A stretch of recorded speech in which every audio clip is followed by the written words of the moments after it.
The next test we will discuss is the saliva test. This test measures adrenal gland function, cortisol levels, as well as other hormone levels. Your test kit comes with this form inside. You will need to fill in your personal information on the top right-hand corner of the form. The directions to do the test are on the back of this form. Be sure to read through this very carefully, because there are things that you should not eat, drink, or use on the day you collect the saliva sample. It also states the specific times of day to do the collections.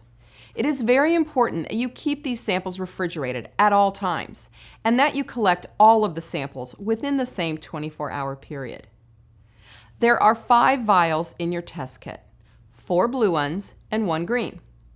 There's a morning sample, a noon sample, an afternoon sample, and a midnight sample. You will put saliva in each of the blue tubes until it reaches the number 5 mark on the outside of the vial. You will need to put your first initial, last name, and your date of birth on all 4 tubes.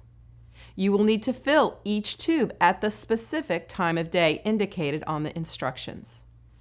After you are finished filling all the tubes, you will take the noon and afternoon vials and pour 1 line worth of saliva from each into the green tube until it reaches line number 2.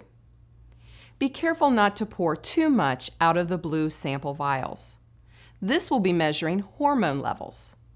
There is a chemical reagent in the green tube that reacts with the saliva sample, so be sure not to contaminate other vials with the saliva that you have put in that tube. If you overfill the green vial by accident, do not pour saliva back into either of the blue vials. At this point, your noon and afternoon vials will only have 4 lines of saliva left in each. This is how it should be.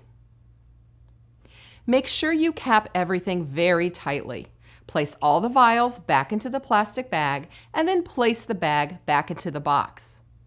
Be sure to read all of the instructions and to answer all the questions asked on your form. Place your form back into the test kit box before shipping. Also, keep the box refrigerated until you mail the samples to the lab. There is a prepaid shipping label on the outside of the box. Simply seal the box with tape and drop it in the mail. The lab needs to receive the test kit within 2 business days of when the samples were collected.